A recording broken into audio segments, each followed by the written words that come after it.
In this interview, I'm once again joined by Guo Gu, Buddhist teacher, author, and scholar of Buddhism. Guo Gu describes how ongoing bullying and violent confrontations as a teenager led him to form influential music groups, Before Dishonor and Judge. Guo Gu reveals why a feeling of hypocrisy as a monk led him to study social work and eventually obtain a PhD from Princeton University's Department of Religion on self-inflicted violence in Chinese religions. Guo Gu also reveals why he became straight edge, considers the role of religious asceticism and the body in today's world, and comments on what others have called a meaning crisis in today's society. So without further ado, Guo Gu. Guo Gu, welcome back to the podcast. Thank you, Steve. Well, I'm so delighted to be recording this sequel with you.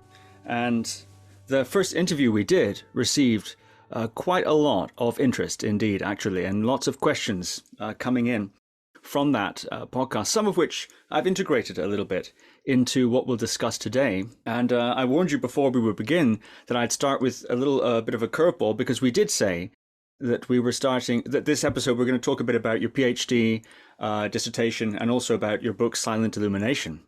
But I did warn you, I'll throw a curveball at you at the beginning. And you know, one of the questions I got quite often was about your time in the bands Before Dishonor and Judge with Mike Ferraro. And I'm wondering if you could tell us a little bit about that period of time. You've said elsewhere, and I'm quoting now an interview you gave about this in 2008. So I used to fight the kids that made fun of my brother, and so did Mike. Mike being the singer of both Before Dishonor and Judge. We were very angry and very violent, and we stayed that way. Sometimes we would just jump these kids. Later on, once we started driving, we'd see them somewhere, and we'd just stop the car, get out and jump them. We'd beat the hell out of them, get back in the car and go. It was terrible, I know. I'm really glad I found Buddhism. And in fact, that quote represents quite a turbulent, difficult upbringing that you had when you were moved to New Jersey. And that's something that actually you shared, that outcast status, with Mike Ferraro, and was a basis of your friendship with him and also your brother Steve. So I'm wondering if you could talk a little bit about those early days and about how it came to be you were in Before Dishonor and Judge. Okay. You know, questions like that, it's going to come up sooner or later.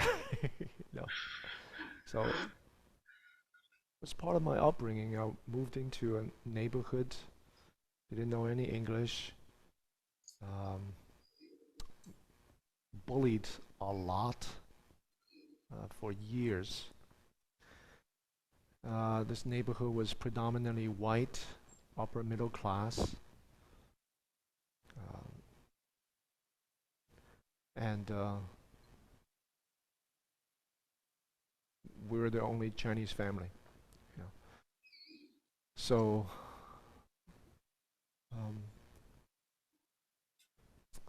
it shaped me. I had a very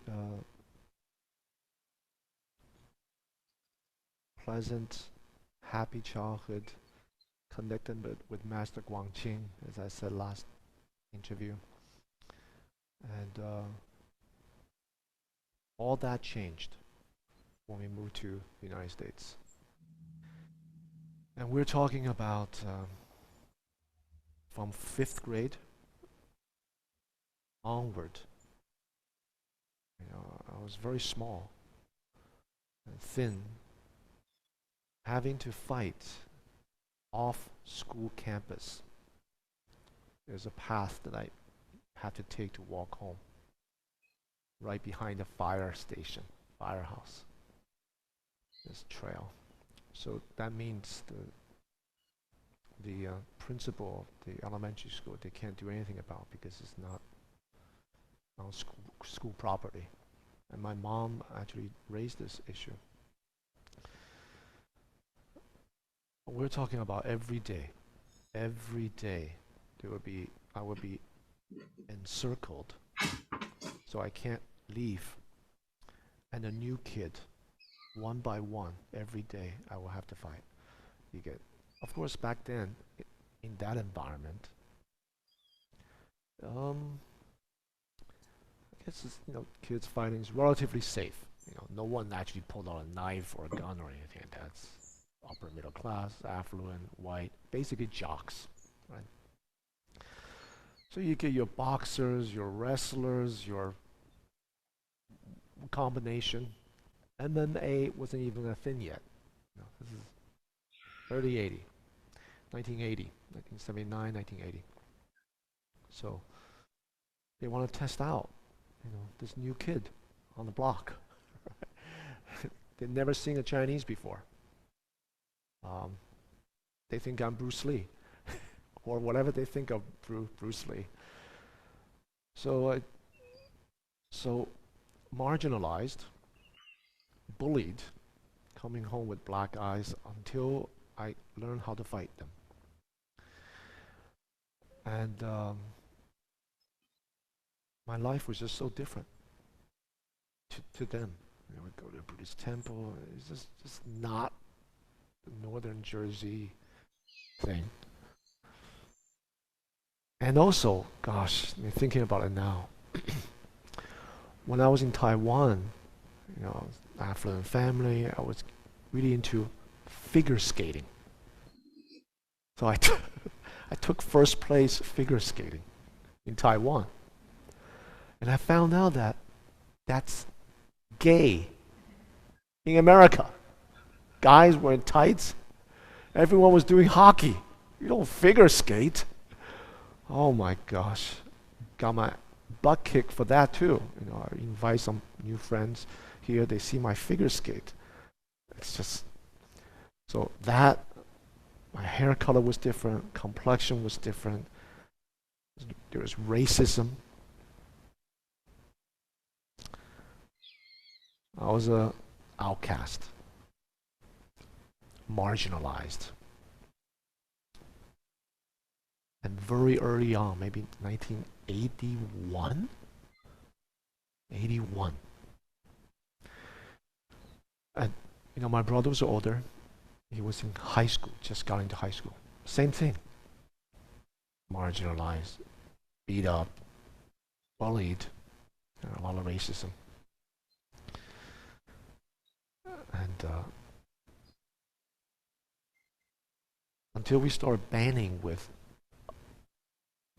the misfits of Montville Township, Pine Brook, which were, they're white, but they're marginalized too because they're too heavy or look different or wasn't into football, or soccer. Instead, skateboarded. That's skateboarding. It's gay. We would be walking down. You quote a passage where I say we would be walking down this main strip. We didn't have cars, of course. Walking down. They would just stop. We will hope that they don't stop. But sometimes they definitely yell. Cars full of jocks. And sometimes they will stop. Like, for example, Mike Ferraro, marginalized. Everyone have nice houses and so on, big. His house was big, but his father's a farmer. Chicken, animals and stuff. Very different. And he get jumped. Cars just stop. They just pick on you. Very mean. Then we started banding together, and we started getting to new kinds of music. All the misfits in New York, the outcasts, and that's left an imprint in me. All those years fighting from 5th grade until I got really good at fighting. And I would take on kids twice my size in high school jocks. Because my brother was older, but he was smaller than me. And he would get his butt kicked. And we would go to, I remember one time we went to a jock party. I was gonna, this must have been early 80s something, 83, 4, something like that. By that time, we had years of just fighting, defending ourselves, really. But in that process, we learned the moves, or I learned the moves of the wrestlers. Wrestling was very big. And how to, deal with that. And, the boxers and stuff, the stances, the weaknesses. And I remember one time I went to this party because my brother got his butt kicked just by walking down the street. We were marginalized, and we purposefully just band together. You want to marginalize us? We're just the marginals. My brother's walking down the high school hallway. Someone just cracked him right in the face. People walk like this, pass by each other. Right? Cracked him. He just went down, banged his head, and they're laughing, and they're gone. It's between periods. What are you going to say? If you say something, 10 of them after school will wait for you. So my brother didn't do anything. Came home, and we had to do something about it. So, being my idiot self, full of vexations, we went to the party where we know that kid was going to be there. The other guys, Mike, other kids like Howard, Eric, and all of them. By that time, we were skinheads. Different type of skinheads. Straight edge skinheads, which means no drugs, no alcohol. And so, also during that time, my teacher used to say, "I like your haircut." Okay, I cut it for different reasons, But it was during that time. We went to that party, and I found the kid. The kid was like 6 foot. And I went up to him. I know I can't take him on directly. I went up just talking with him. And I feel so bad. I went back and I just cracked him right over the face, on the nose, upward. And he went down bleeding. And we were surrounded. So I got him back. He took my brother out with one punch. Defenseless. These guys are drinking. Defenseless, in a sense. And I took him out. And we were chased. We were ready. The driver's ready. Chased by them. I would just hop in the car and just ran. Just drove away.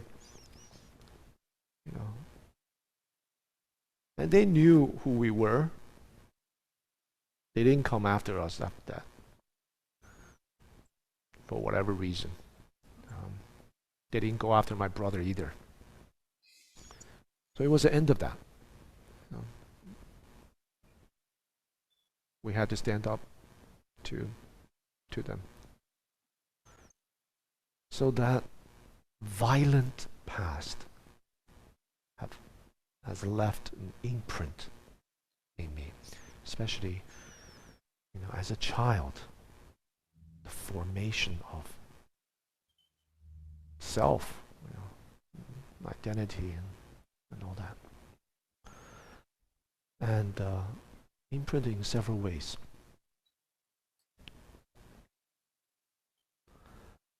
when problems come, I face it head on.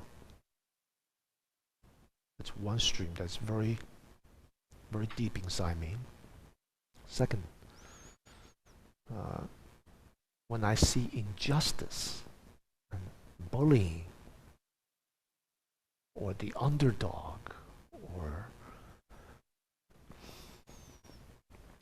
the effects of racial reckoning that we are witnessing now in our current time. It may not manifest verbally, but I feel it. The undercurrent feeling tone that I speak about. Right? So Buddha Dharma has helped me to transform that into something more productive. But the pattern has been set there, you see. Because we're talking about years, talking about 79 to 91, 90, you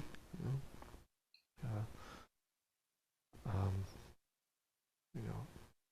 End of 80s, I started doing intensive retreats, already helping, but 90, 91, 90, end of 90, beginning of 91, I moved into the monastery. So, for decades. So that was very different. But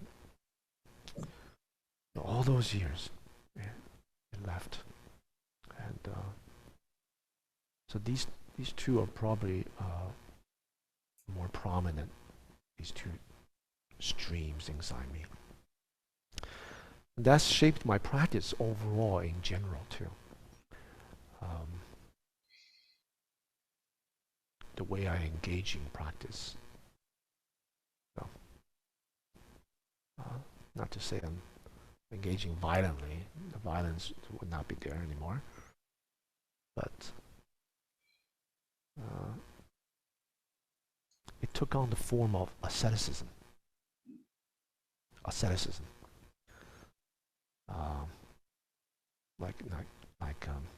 Just like very, very diligent. Like not sleeping, lying down. Eating once a day.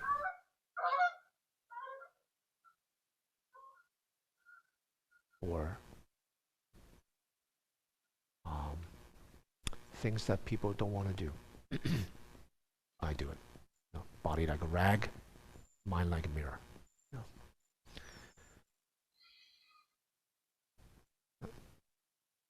And my, I would just say, just kind of manifested in this way.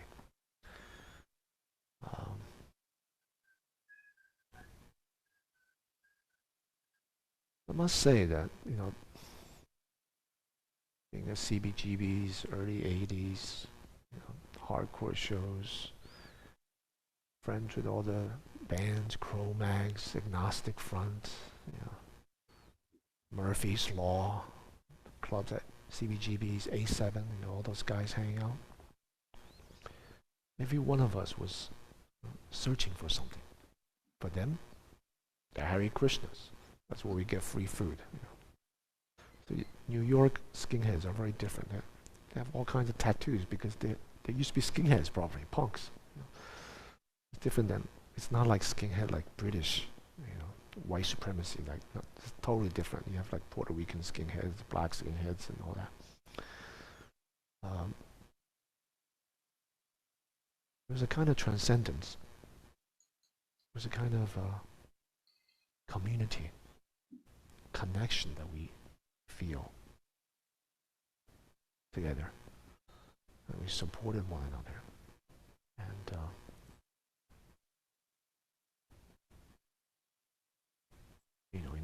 in a mosh pit, slam dancing,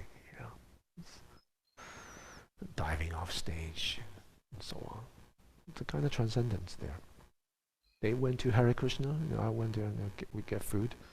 But I went into Buddha Dharma, Chan. So I still went to my teacher's temple, but throughout that time. But So my teacher see me. I'm an innocent kid going through this phase. And of course, I dress very different, and then finally becoming his attendant. So he saw me, and he accepted me. And so we had this close connection. So very naturally, when I saw my life going into a different direction, I went to him. So he kind of saved me in that sense. And the way that we were living, probably wouldn't. I was straight edge, Mike at that time, and the different people, but still, it was very dangerous. Very dangerous. Very dangerous. Very dangerous lifestyle. I'm thinking of in New York, on the streets, sleeping at Port Authority, sleeping at some person's house that we don't even know after the show. And some of the places where these shows were taken was just very dangerous. Now thinking back, but back then it was all good. So, yeah. Does that answer your question? Yeah, that's very interesting indeed, and that's also interesting. You should bring up the Krishna core, sort of offshoot of that scene. The band Judge, very very influential in that straight edge hardcore scene, bringing in more heavy metal influences. It's sometimes said it's part of the sound that that you developed together, and later, yeah. DVD, Death Before Dishonor. It was just hardcore, straight edge. It was back then. It wasn't straight edge. Yeah, I was straight edge, but not some of the members. It was just hardcore punk, fast speed thrash. Right. I would say the metal part probably came in 85, 86, maybe even 87, I'm not sure. So much later. So Judge came at that juncture when the kind of thrash metal, like Anthrax and Metallica, first time we discovered double bass drum. That was mind-blowing. Double bass drum. I remember Mike pulled me aside and said, "Jimmy, you gotta listen to this band." I was like, "What? God, they have double bass drum." He was a drummer. So he's so much faster. and he incorporated it into it. So, and that was Metallica. First time that we saw double bass drum and fast. And musically much more talented than we are. So that was later. Yeah. You mentioned asceticism and this sort of orientation that you've had, or this sort of leaning. You also mentioned straight edge, and of course your PhD was about certain types of, we could say, extreme ascetic practices. Perhaps we'll get to that later. I'm wondering how the straight edge, I'm wondering if there's any line basically between the straight edge experience and that later asceticism for religious or spiritual reasons. Perhaps I'll quote some more from that 2008 interview. Of course, you weren't always straight edge, you became straight edge at a certain point. So looking back, you say, Mike and I definitely were not straight edge. We were pretty crazy, and we hung out with those guys. Drug and drink wise, you name it, we probably did it. Vinny and everyone else had been there with us doing it. With the exception of shooting up, we did everything. It was fair game. But shooting up, we at least had enough common sense to not do that, because we knew that doing that, you'd just get addicted, and then you're done. And then another quote, I remember listening to the song Fade to Black, that's the Metallica thing, over and over and over. The way James Hetfield characterized dying, that song just spoke to me so much because I didn't think I was going to live past 20. And it summed up how I felt. I mean, it was just so crazy. Before finding straight edge, there was just no hope. After that, we found some meaning to life and something to stand behind. but before that, it was very grim. And I read that quote just to contextualize a little bit this decision to become straight edge. I'm wondering how that came about, why that came about, and how did your relating to it differ from later religious asceticism that you would engage in? I don't remember the exact circumstances, but generally it was a self-awareness of, if we keep on going down this path, then there's no future, right? And this realization that it's actually the other direction, life is the other way. This analogy I remember clearly was part of my thinking. I don't know about others, and probably also had to do with a new genre of hardcore music that we were exposed to. Right? We discovered, right, straight edge. We didn't invent straight edge. There are bands in DC, and other Boston, and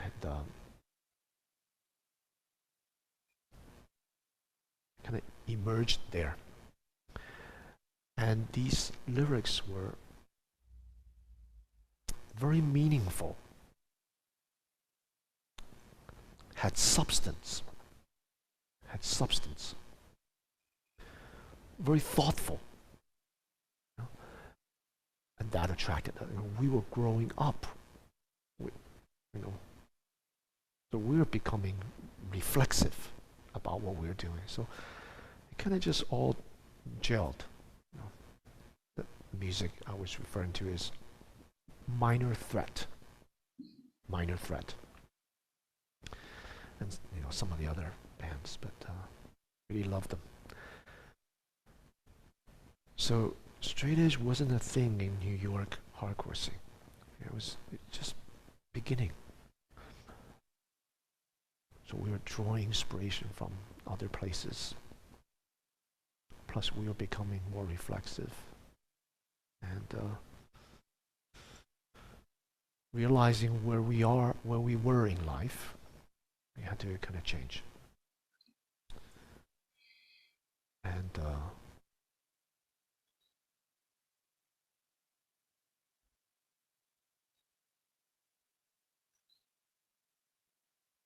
I don't think there's a straight line between that and my PhD work, or life is usually not that simple. There's probably multiple strands of influences, threads. Sometimes they cross, sometimes it takes form, some others doesn't take form. For me, it's this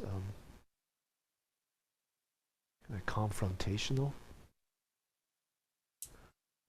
and intensity, I would say. That's and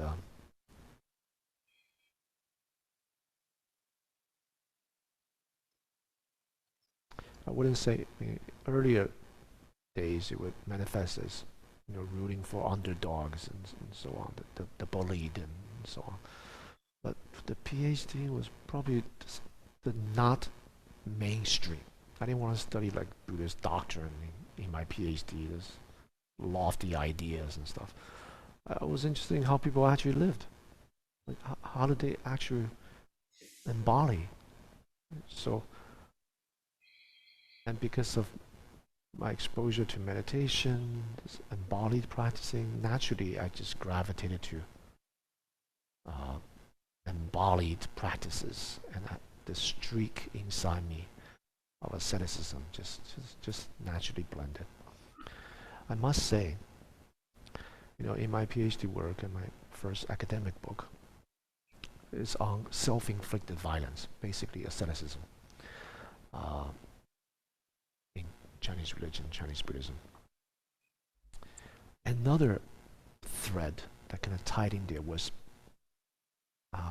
Master Shou Ye, the 6-foot tall Chinese master. I stayed, he gave me a loft on top of his monastery, 5th floor, to work during my college years. To live there, just work there, art. I did installation art. And he was an ascetic. He had copied the Avatamsaka Sutra in his blood from all 10 fingers and the sublingual part of his tongue during his solitary retreat when he was younger. So that kind of left an imprint. So naturally, when I try to figure out my topic of study, how people actually lived, non-mainstream, embodied practices, blood writing. It's just naturally. From blood writing, I discover other type of bodily practices like filial piety, slicing, bodily slicings, and female chastity. These women were divorced themselves from the marriage economy by effacing themselves, cutting off their nose, ears. Otherwise the family would marry them off to build family alliance and all that stuff. Sometimes these women don't want to do that, or if they were widowed, they're going to be married off again, and they don't want to do that. So there's one woman carved, talking about tattoos, carved the word chastity with a knife just on her forehead. That instantly cut her off of the marriage economy. Who's going to marry her now? Now she can stay chaste, practice celibacy, and mourn her dead husband. So these kind of practices where one used the body to negotiate religious sanctity, social challenge, social normacy, even political amnesty. People use their bodies. It's totally embodied practice. So that had an impact. It was always drawn for that. So very natural that the way I practice Chan also this embodied approach.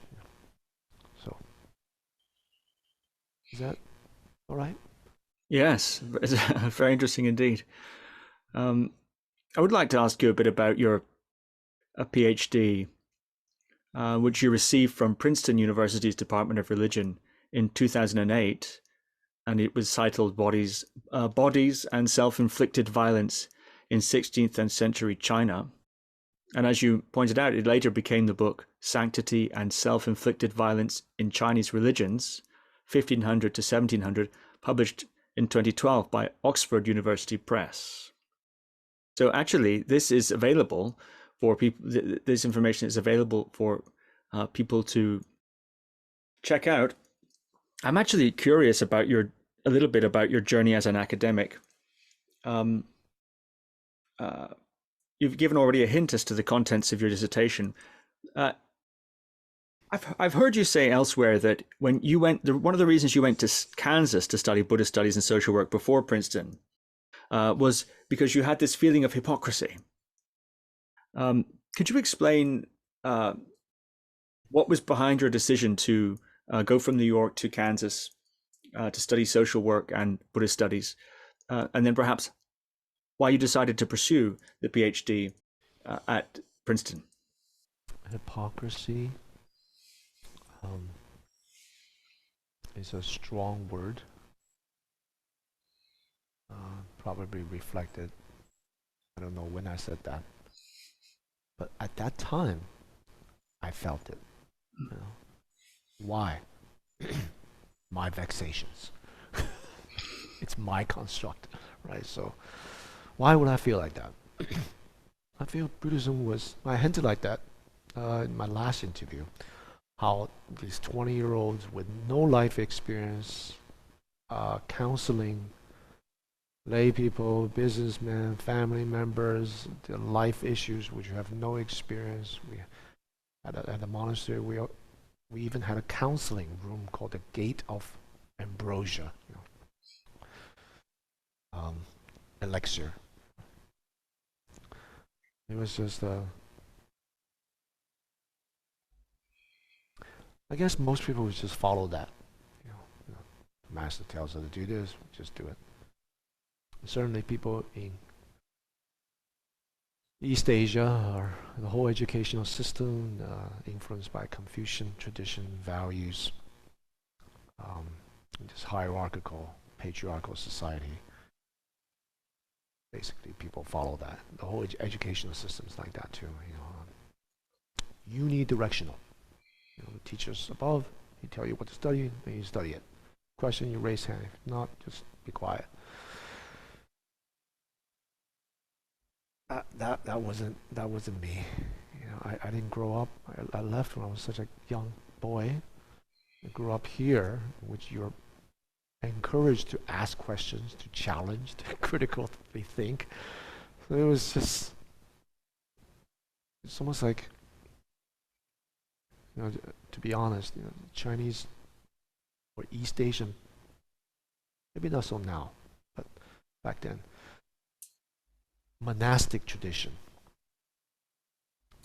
are kind of the last remnant of the ancient past. In other words,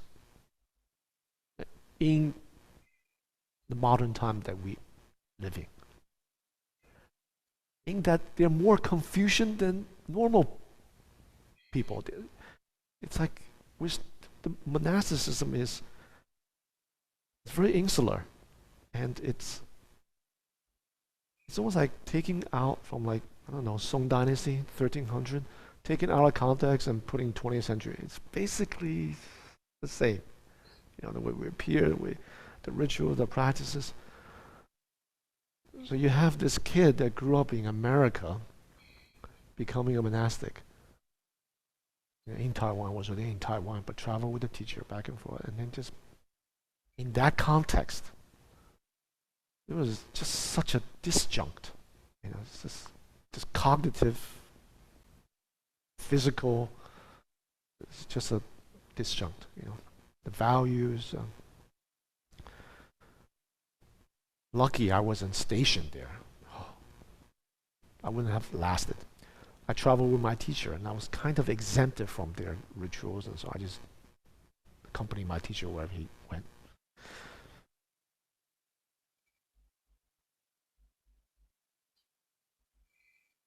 Yet my teacher taught in the United States. Every other 3 months he would be here. And all the students are Westerners. Until later, a lot more Chinese surrounded him. But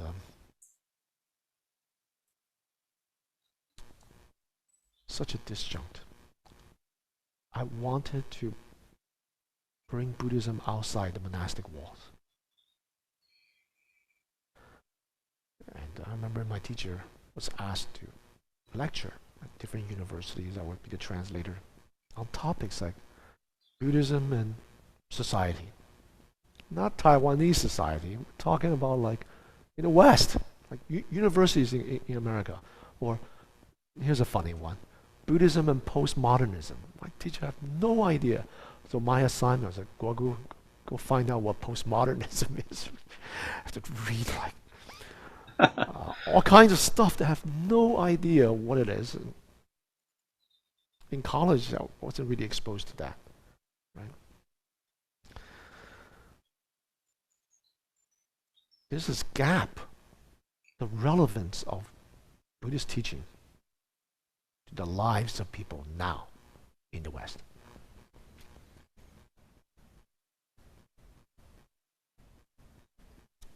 It was that talk, that the research that I had to do for the postmodernism. I started reading, because there's a genealogy of how postmodernism emerged. So you got to understand the context, the background. In cultural studies, linguistics, psychology, you know. So I started reading that and started exposed to humanistic psychology and kind of modernist, right? Before the postmodern, like this modernist movement. And that really gravitated, left some imprint in me. And then I was living in this context in which was the most traditional, you could call it backwards, ancient tradition. It was just this disjunct, you know. And I felt that, you know, I told my teacher, you know, there's this, I felt hypocritical. And if we don't know how people are suffering, how are we going to help them? He says, well, a doctor doesn't have to suffer in order to cure someone. Yes, but you wouldn't know how they feel, what they're experiencing. And my teacher, you know, paused. I remember he says, "Don't go." He knew what was coming, you know. And I said, "Shifu," I used to call him that, you know. You have to jump in. I want to jump into the ocean. I want to jump into the ocean. He says, oh, it's very hard to come back. I said, I have a lifesaver. I know how to swim.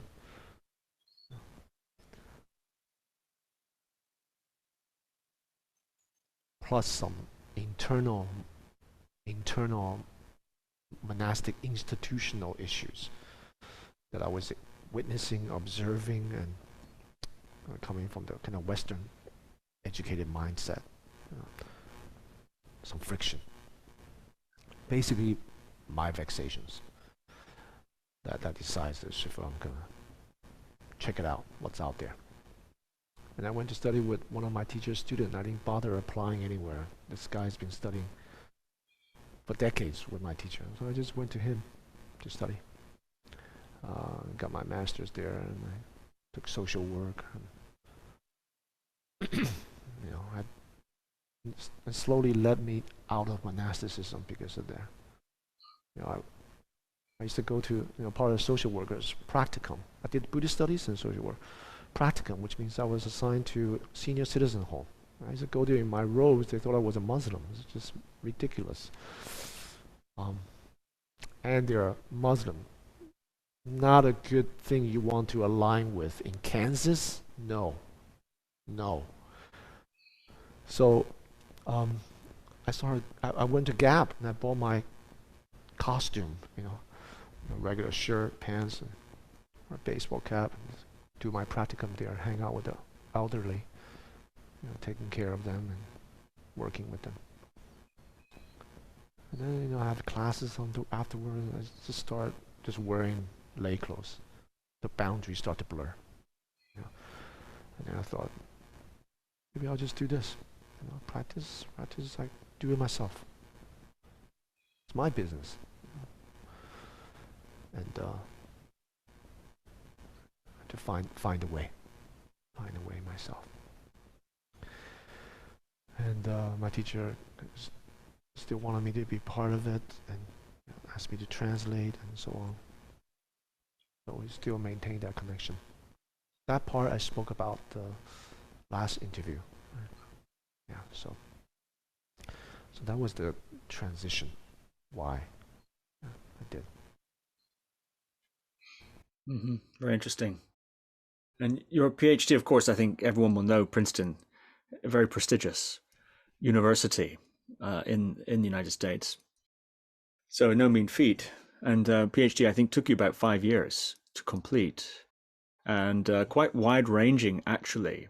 A little bit multidisciplinary in terms of the usual categorizations, religious or cultural categorizations you drew from a little bit outside of the usual, produced very interesting work there. If I read a little from the introduction, it says the range of body practices in this study includes writing letters and copying scriptures with one's blood to perpetuate religious orthodoxy or challenge imperial authority, slicing a piece of flesh from one's body to make medicine for sick parents or parents-in-law, mutilating one's face to resist remarriage or rape, exposing one's naked body to the sun, or setting oneself on fire to produce rain.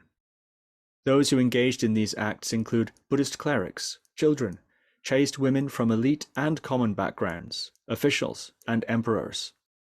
They sought to graphically demonstrate religious sanctity, filial piety, chastity, loyalty, and the mandate of heaven. And then a little further on, you write, the common thread that ties all of these practices together is that they all utilize the body in a visceral and elemental way to substantiate some kind of assertion. Scholars have noted that at particular moments when there's a crisis of belief, that is, when central ideas cease to elicit conviction, either because they have been shown to be manifestly fictitious, or because they have been challenged or divested of meaning, the sheer materiality or physicality of the human body might be borrowed to lend that cultural construct an aura of authenticity and certainty. So you've already spoken a little about some of those practices. You mentioned them a little earlier in this interview. I'm wondering if you might reflect, now it's been quite some time since that PhD, I wonder if you might reflect since then, if your thinking has changed or developed since what you put down in that PhD. In particular, I'm interested if you think there's a place for this category of practice, maybe not those specific applications of practice, but that sort of category of practice, that use of the body to substantiate some kind of assertion, as you put it, or the use of the body in some sort in a display of piety or an aesthetic practice and so on. I'm wondering, when you look at the landscape today, sometimes it's described, in fact, as a meaning crisis. Sometimes you hear that word thrown around culturally. So I'm wondering if you see a place for this sort of practice today, or you see practices taking that you recognize as perhaps fitting in that category that are happening that perhaps we wouldn't think of in that way. That's a big question. Many layers. Well, I think that human beings have always utilized their bodies to substantiate, invent, assert, innovate.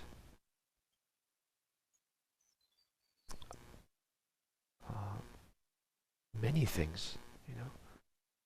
The body is the first tool, if you will. So there's always a bodily component to the way human beings carry themselves. So this inseparability, it's there.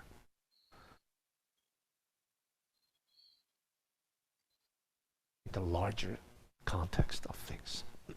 So it's very natural in the religious context. The body is used to validate and express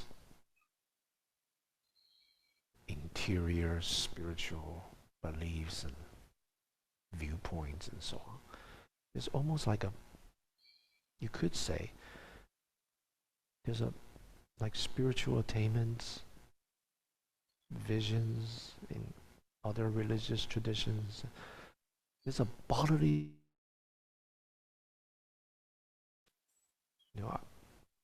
one could say,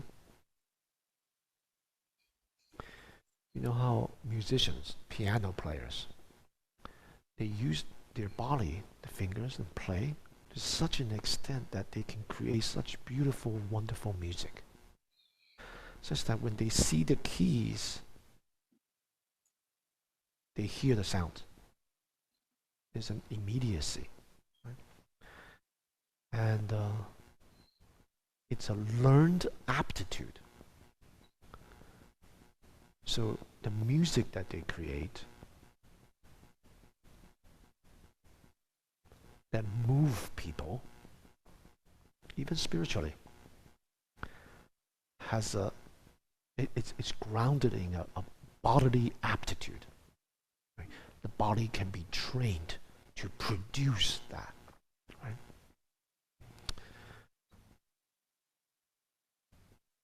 I think in many ways, different insights that people have spiritually in Buddhism, Chan, Zen, Tibetan traditions. There's this element of bodily aptitude. So if we don't pay too much attention to the body, then we miss the whole other side of spiritual practice. Does that make sense? Now, the crisis that you speak of,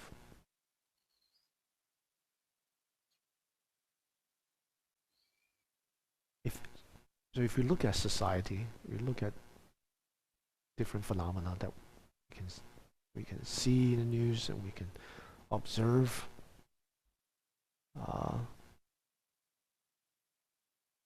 We see the same thing. Right? For example, gender. Right? Questioning this binary, polarizing categorization. Right? And the blurring of boundaries. How does that manifest? It manifests bodily. That's exactly what I was studying, of course, not in religious studies, but popular culture. Right? The different music genres, it manifests bodily. Right? So if I walk down the street wearing my pants, it does have a belt. The belt does work, but it hangs halfway down my butt, right? And a long t-shirt, maybe wearing chain or something. That's a bodily practice, and it's connected to something, different genres of music, maybe. Right? Or if I dress another way, in other words, it's socially recognizable, intelligible, and is embodied in music, in cultural norms, in accepted normacy for like politicians, the way they have to, what they have to wear, right? How they should carry themselves. All of that is embodied. It's an aptitude. So there's not a lack of meaning or crisis in meaning. It's manifesting differently. Crisis is only crisis from the perspective of tradition. So I'm the norm. Oh my goodness, you're challenging that. That's crisis. It's not a crisis for them. It's how they express themselves. These categories through different periods of time change. Impermanence. Right? New beginnings. So, as for my own research, that embodied ascetic practices as a topic of research has changed. But it's part of my life. It's the way I practice Chan and carry myself. And so some of the topics that I want to address, my second academic book is about the creation of Dharma drum lineage. Recently came out. So what connects these two books is that both are cultural histories. I'm basically a cultural historian. And the subject matter's different, what needs to be fleshed out historically are different. But that interdisciplinary outside box approach to things is basically the same. So now that that's out, I was asked to edit a volume on the Gateless Barrier, actually, but at Columbia University Press, but it's going to be academic book. So pulling together all the Chan Zen scholars that have worked on the Gateless Barrier, or just Chan Zen in general. We're going to examine this great important work together. Everyone produce a chapter. So I'm into building bridges, making connections. That's another feature, that I really value. So instead of a pure academic book, I'm asking two practitioners, teachers in the Zen community, to also talk about the Gateless Barrier, Woman Guan. So there's a kind of some interaction there. And that book is targeted for educational purposes, for university setting, for students, and classes, and so on. So hopefully it will be widely used. So students, undergrad students, will be exposed to actually Zen teachers talking about. Actually, Mado is the person I asked, and someone from the Sambo Kyodan tradition. Melissa Blackburn. So she's a co-editor of the Book of Moon. Have you heard of that book? Yeah, so she co-edited that. So I asked these two. I'm gonna write the intro only, maybe one chapter. I'm not sure yet, but so the undergrads will be exposed to the insider view, outsider view, from multiple angles. So it doesn't seem to have any bearing on self-inflicted violence, So something totally different. But my basic thought about, human capacity, being human, and this corporeal dimension to that, the bodily dimension, that's still part of me. It may not appear so much in this book for Columbia University Press, but it manifests some other ways. Oh, that's very cool. And you've published a commentary on passing through the Gateless Barrier, a sort of practice commentary, not an academic work, which is really excellent also. Do you know when that's planned to come out with Columbia Press? Well, it's contracted for 2023, 24, 23. I submit the draft manuscript so they can circulate it to anonymous reviewers. If everything goes smooth, 2024. It usually takes some time. Mm-hmm. Yeah. Cool. Be on the shelf. Mm-hmm. Oh, great. That's very exciting. So I do want to say that, yes, it's for, university teaching, but I'm sure from practitioners' perspective, it's going to be a very exciting book because you have these specialists coming from different angles: literary, history, cultural, philosophical. Two practitioners' views of how they actually train students, the curriculum.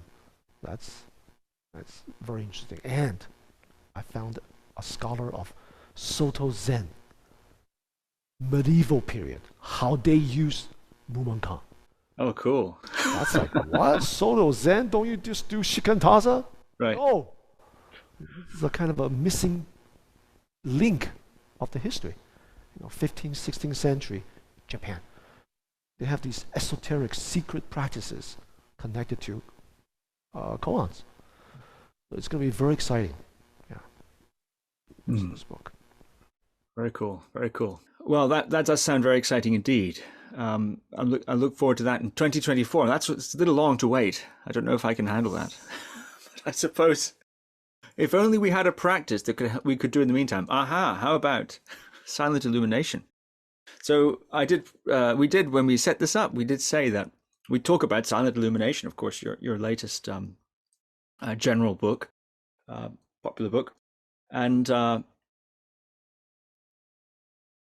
if I could quote from that, you write, "We are normally so conditioned, and our vision is so clouded by our thoughts, feelings, and perceptions that the first step to any real cultivation is to learn how to manage these mental processes. To do so, we need to practice meditation and settle the body and mind. Thus, while awakening is our true nature, practice is absolutely necessary." And in the book, you present silent illumination both as a meditation method, but also you emphasize that it's not a method. It can also be a description of Buddha nature, in fact. Later on, you write, "When my teacher, Master Sheng Yen, was in his late 40s and early 50s, he taught silent illumination without stages. But in the latter part of his life, he taught it as a gradual path with stages of practice. He taught it this way out of kindness for people so they could hold on to something concrete. Even though he had clearly stated that the stages are expedient means or signposts, students typically ignored that teaching and strove to practice silent illumination as if they were real stages on the path. I too have written on silent illumination in terms of the various stages of practice. But I no longer teach it this way because people inevitably start to attach to the signposts." So I'm wondering if you could say something about silent illumination, the different ways you approach that phrase, and also why it is that you, as you put it in the book, swept away the stages model of teaching and now prefer to teach silent illumination as a sort of embodied experiencing. I'm wondering what you were observing that led to that decision. Okay, thank you. Silent illumination, as I said in the book, it's just a poetic expression for Buddha nature. But it also could be said to be human nature, human being. What is it like to be a human being?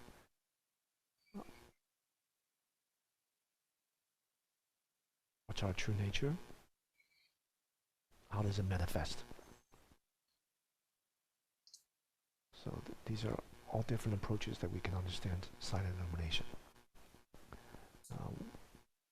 When Hongzhi Zhengjue articulated this, he actually seldom talked about silent illumination as a couplet term. He mentioned it, but he expressed this human nature and the meaning, significance, and function of what is it like to be human with a cluster of terms and through a lot of metaphors, right?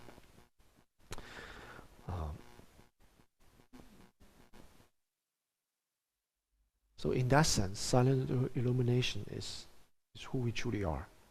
What is it like to be a human being? What is our potential? How can it be developed? But silent illumination, through its development, had become a method of practice, kind of concretized, solidified.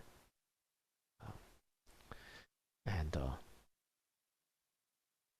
that tradition in China was lost, actually. It's lost. So my teacher, based on the principles of silent illumination in the mid-70s to late 70s, the way he taught it was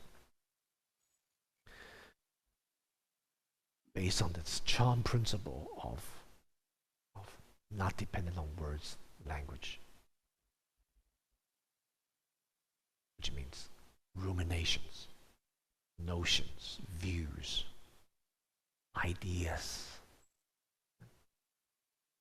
and directly pointing to the mind, which means not dependent on perception, sight, sound, all the constructs that we create around our senses, our sensory experiences.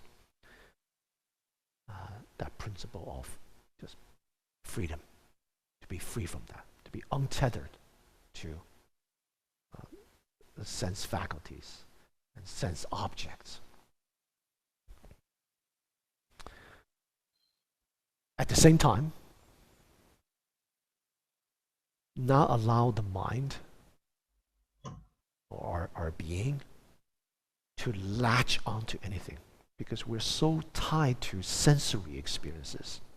All of our ideas, notions, conceptions about ourselves, the world, are embodied through the senses.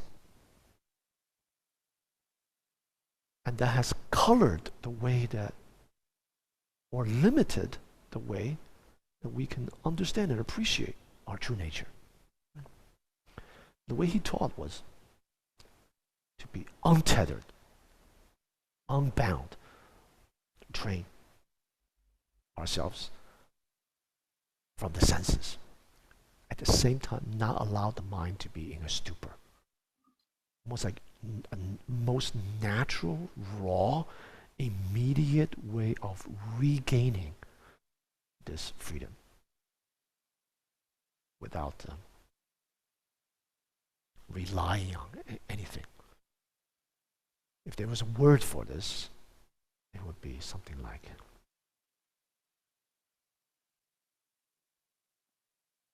in Chinese it would be one word, 舍. In translation, it would probably be something like two words, like let go, like dropping. So that was the kind of principle behind it. And he quickly realized that practitioner need to have a very solid foundation in order to do that. Because we're so conditioned and tethered through sensory experiences and sense objects that people really can't do this. So he kind of stopped teaching it that way. And he wanted practitioners to quickly gain some experience of Chan and then kind of come back to that later. So he taught Huatou practice, koan, Huatou practice for many years.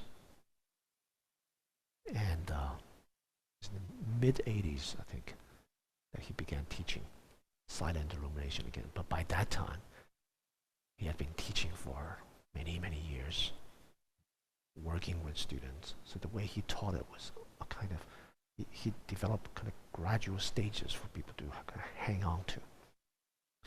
And the reason I don't teach it that way anymore is that's been routinized and solidified, and now people are really attached to that. So I generally don't phrase it in that way, silent illumination. So I try to work with students and their experiences, where they're at, to allow them to very organically develop a silent illumination practice. So what they need to do to find their way. Same thing with Huatou. For example, some people may gravitate to loving kindness practice. They've been practicing that for many years, for example. So I allow them to begin with that until they get grounding, and then segue into silent illumination. So the way I teach it is, the form can take on many different ways, but the principle behind it, and this was not something that my teacher taught explicitly, because he basically taught first in this free way and then in a stratified way. So in practicing with him over the decades, the way I teach it now is experiencing. To me, that is the most raw, immediate, present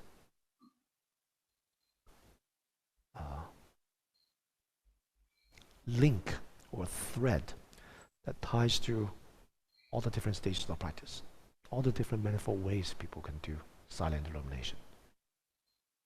Loving kindness, working with the breath, sensation or counting. Some people even do it through mantra. Doesn't really matter. The way we experience things is the experiencing, the moment to moment to moment experiencing is ever present. It's just that people are caught up with the object of experiencing, whether it's loving kindness, the breath, the body, and all that. So once the mind is able to be relaxed and grounded and clear, gain some clarity without being distracted, the object of meditation need not be so prominent anymore. So the segue there is the experiencing itself, the freshness in which the experiencing is the present moment. So it's not like you're experiencing the present. There is no present moment. There is no method. So the method, even the embodiment, the grounding, the experiencing, these three are same, identical. So instead of reifying an object of meditation, naturally allowing that to fall away, I work with students based on that principle. And then this experiencing itself has the quality of freshness, and new beginnings, immediacy. This itself must be dropped. And that can't will it to happen. It's just the wondrous workings of causes and conditions. And this experiencing, when a person gets to this stage, it's like and can sustain it. It's like the unification mind that my teacher used to talk about. It's like that window that's so clear, spick and span, but actually the window is still there. So it depends on each individual's own karma, fortune, practice, but this too must be let go of, because the self is there.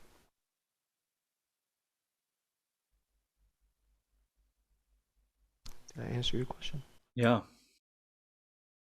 Now I'm curious how to let go of the window. But I'm also curious about, your book, Silent Illumination. It's a very beautifully written book, very evocative and clear. And, I know we're coming now to the end of our time. There's, so much more we could say about that book. So I would encourage people who, if you're intrigued by any of what's been said, to get that book. It's worth reading. One of the other ideas in there is this idea of the apophatic and the cataphatic. And you write that silent illumination harmonizes the apophatic and the cataphatic ways of expressing our true nature. And this balance provides a principle on which we can base our practice. If we engage in practice one-sidedly, focusing on either stillness or clarity to the exclusion of the other, we will stray from the path. Mind must be still yet clear, and self must be empty yet engaging with the world. I'm curious from before how to let go of the window, but I'm also curious if you could say maybe a couple of things more about these words apophatic and cataphatic and how you apply these to stillness and clarity.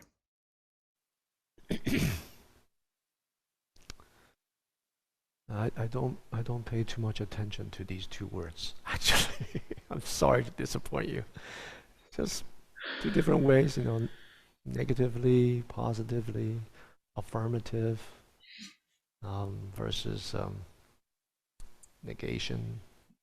Very typical Buddhist. I'm just using these two kind of theological terms, really, to express that. One doesn't need to get involved with that in order to practice silent illumination.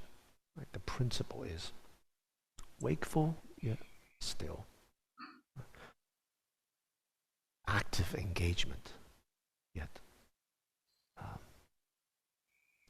non-doing. Meaning, not I have to do that. I have to engage in that self-referentially. Just responding.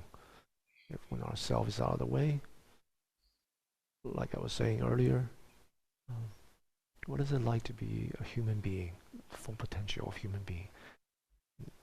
There's not one model.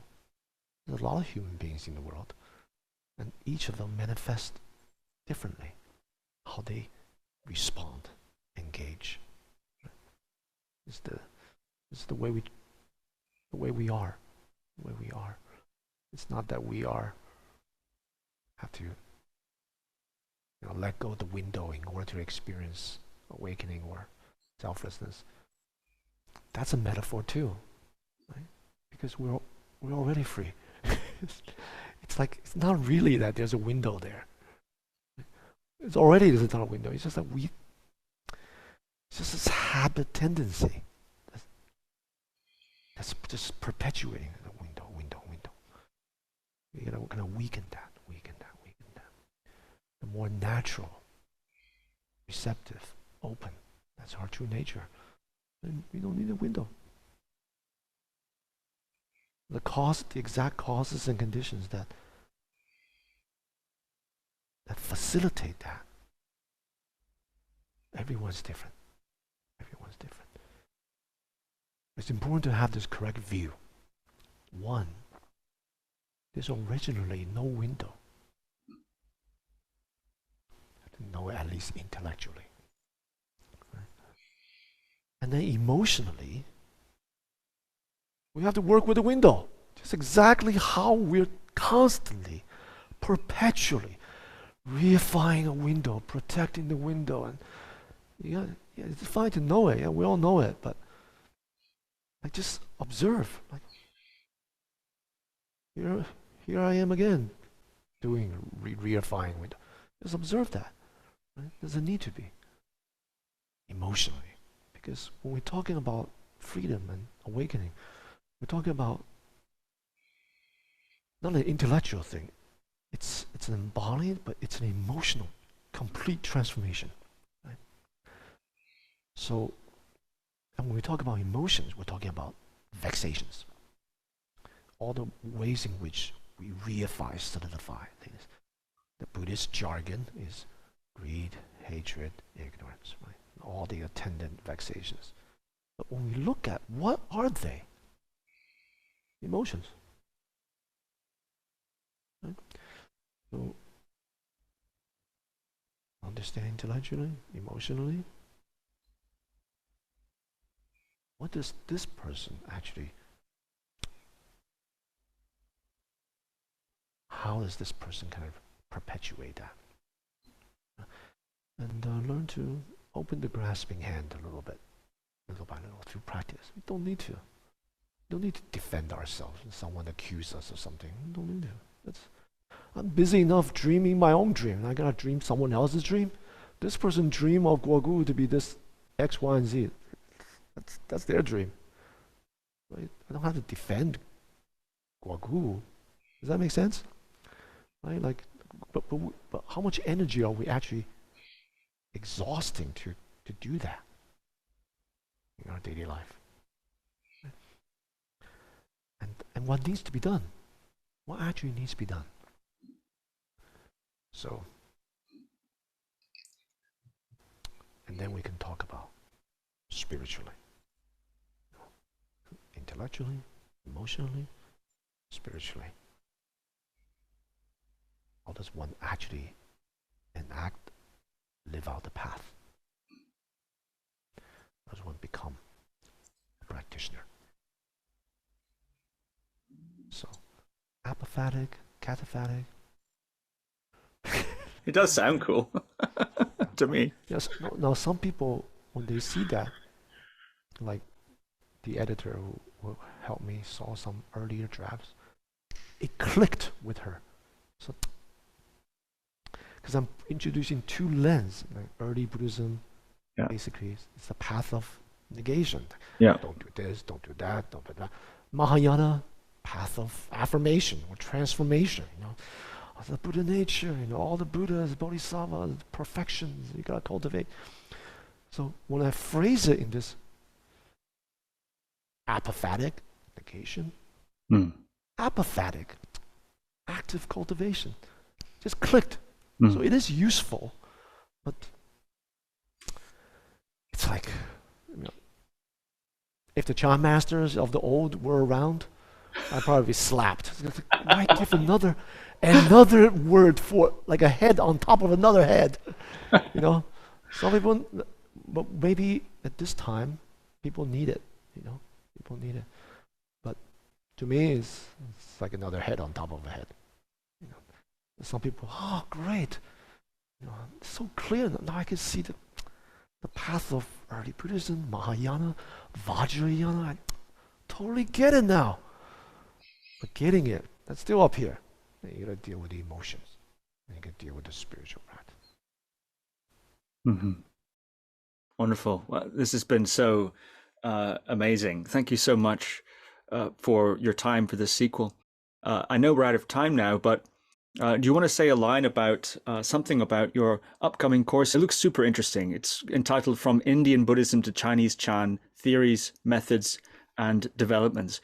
Would you mind saying a little something about that? I think it's very cool indeed. You want me to do a little advertisement?